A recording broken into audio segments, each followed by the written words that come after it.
Ο σκυλάκος σου γριλίζει όταν πλησιάζει στον μπόλ του την ώρα που τρώει? Μήπως ακούς γρίλισμα ή τρως ακόμα και δάγκωμα όταν πας να του πάρεις κάτι πολύτιμο από το στόμα? Για κάτσε να σου πω τι είναι η διαφύλαξη πόρων και να σου δώσω και 4 συμβουλές που θα σε βοηθήσουν να διαχειριστείς την καθημερινότητά σου.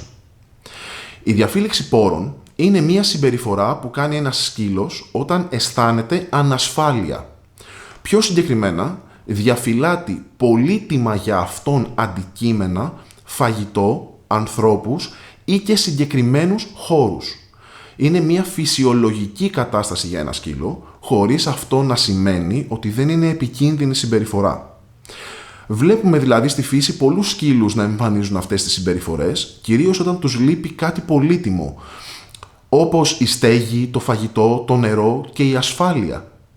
Για να το λύσουμε, σε πρώτη φάση χρειάζεται να επέμβουμε στο κομμάτι της ανασφάλειας που νιώθει ο σκυλάκος μας, δείχνοντάς του ότι μπορεί να μας εμπιστευθεί και πως δεν θα του πάρουμε αυτό που θεωρεί πολύτιμο.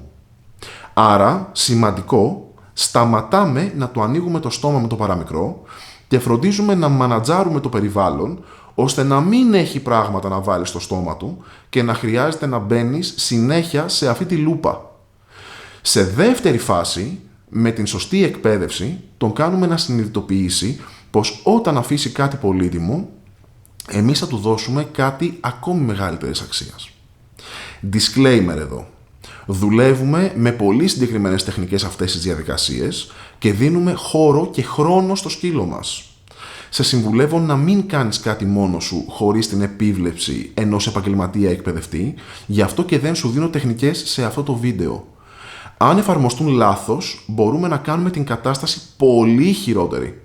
Ακόμη και να μας δαγκώσει ο σκύλος, ενισχύοντας και αυτή τη συμπεριφορά.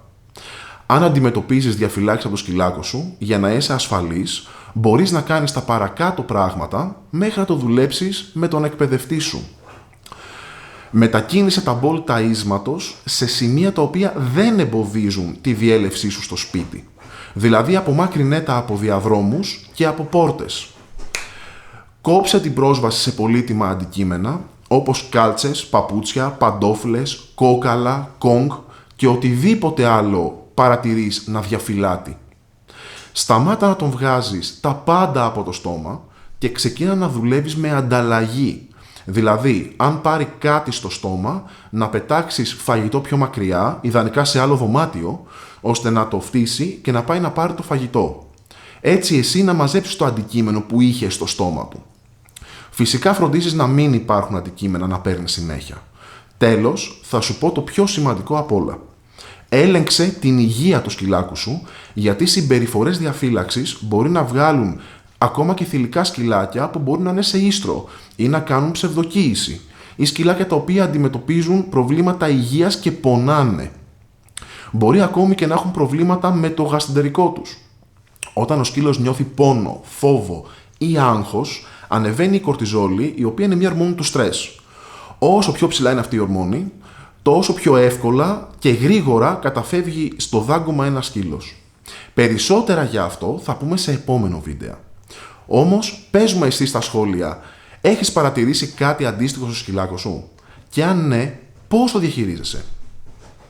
Να ξέρεις ότι όποια ερώτηση και αν μου κάνεις, θα την απαντήσω με βίντεο. Μέχρι τότε, τα λέμε στο επόμενο.